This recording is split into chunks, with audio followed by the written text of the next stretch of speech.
To quote Lieutenant Worf from Star Trek The Next Generation, it has been a difficult day. I had a couple of appointments today, and one of them was to have a assessment at the dentist, because I haven't gone to the dentist in many moons. And in order to get on the transplant list, I need to eliminate all potential causes of infection. And that includes the dental work, like any cavities, any kind of decay. That's a potential cause of infection. So they want me to get all that stuff taken care of. So I had the dental assessment today, and I can tell you, I do not miss that at all. They're shoving stuff in your mouth and going all the way back of your throat, and you're trying not to gag and barf all over the technician. And I remember doing that, like the orthodontist when I was a kid, and just the normal dentist stuff. I mean, but this dentist is really nice, and so are the techs, or what do they call it, the hygienists. The hygienists are really nice. And unlike some dentists I've had in the past, they actually care about your well-being while you're sitting in that chair. So yeah, I had to do that today. And that's, that's the one thing I have left, I think, in order to get on the transplant list. I need to get this dental work done. And, of course, not surprisingly, I have some cavities and some things that need to be done, but nothing major. No root canals or anything, as far as I know, so that's good. But in order to discuss what's going on with me, kidney-wise, medically, that sort of thing, I need to actually talk about my dialysis. I've had 2 different kinds of dialysis treatment. When I first started, when I first went to the hospital, actually, they started me in the hospital. They inserted a temporary tube that went, actually it was like right about here in my neck, and it had a little tube that came out about this far, and it just felt like, like there was something a little bit in my throat, but it didn't hurt, it just felt pressure.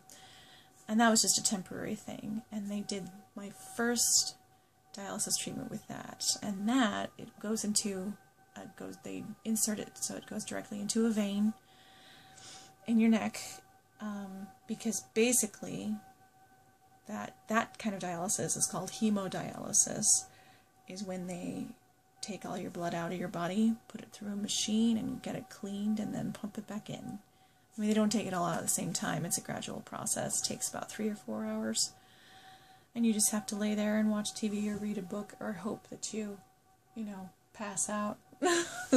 So, I never did pass out. I'm kind of sad about that. It would have been nice to have just been, oh, I wake up and then we're done. That'd be nice. Yeah, there's that kind, and I did that for about a month and a half after I got out of the hospital. I had to go to a clinic. My sister drove me to a clinic 3 days a week, and they were 3 days a week, 4-hour sessions each. So you just sit in the chair at the clinic while the nurses and techs hook you up, and then you just sit there and watch Supernatural reruns on cable, because they have TVs. I'll explain more of that later, but yeah, that's hemodialysis. The dialysis that I'm on right now is called peritoneal, which is a little more, I mean, it's not as straightforward as hemo, at least it wasn't for me. Peritoneal, it refers to your peritoneal cavity. Everybody has one. It's the membrane that kind of houses all of your organs in your core, so your liver, your kidneys, your stomach, intestines, everything, it houses it. And so in that type of dialysis, I actually had to get something installed, a catheter put in so they could have access to my peritoneal cavity. And this is I'm hooked up right now, but that's the end of it, right here. That's me. This is connected to me.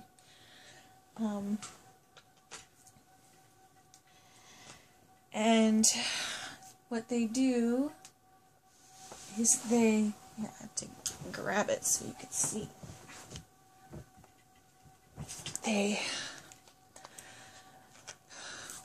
put this inside the peritoneal cavity.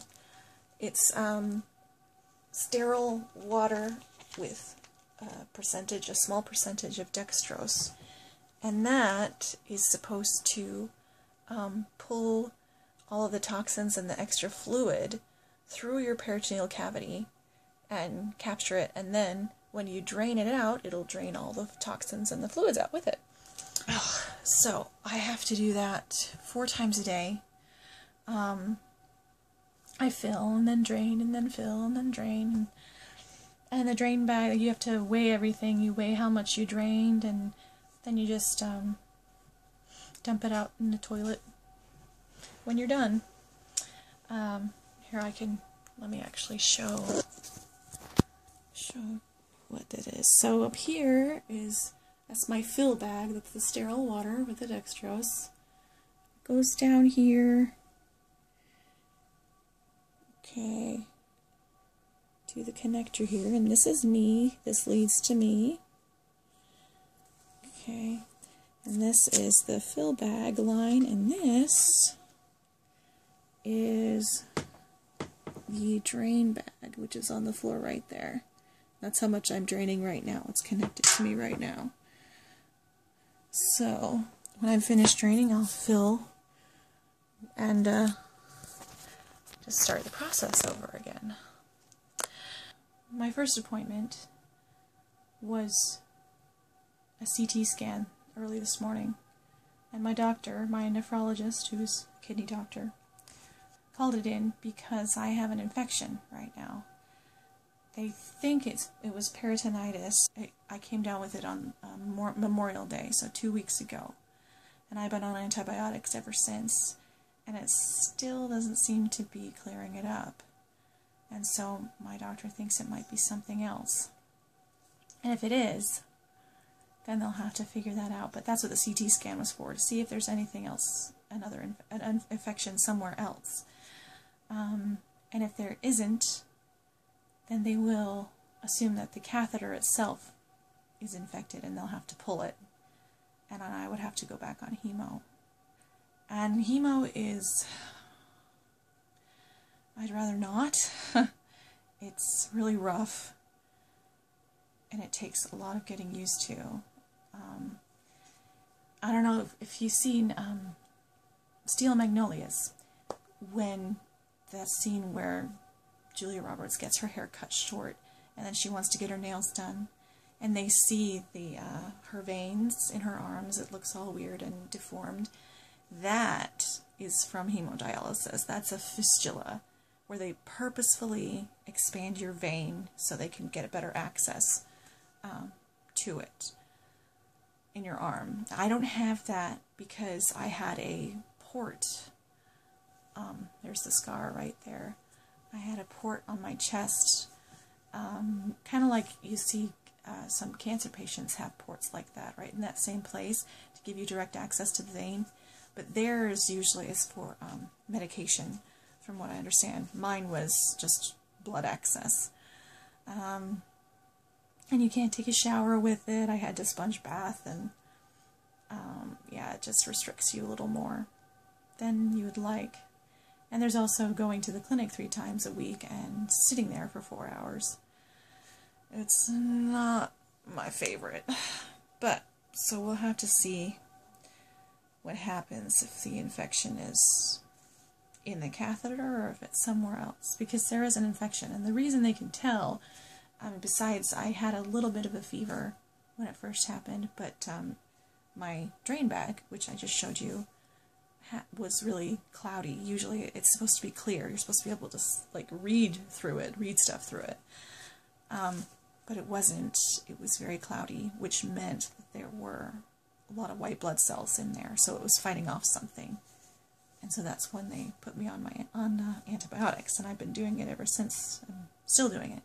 So yeah, it's been a rough day. Hopefully I'll hear back about the CT scan and see what else happens. There's just a lot of stuff going on right now. Things that I have to get done for transplant and things that I just have to get done. So I'm sorry this is kind of boring, but I'm really sleep deprived right now. I can try and think of some more entertaining things, because there's some funny things, but we'll leave that for next time.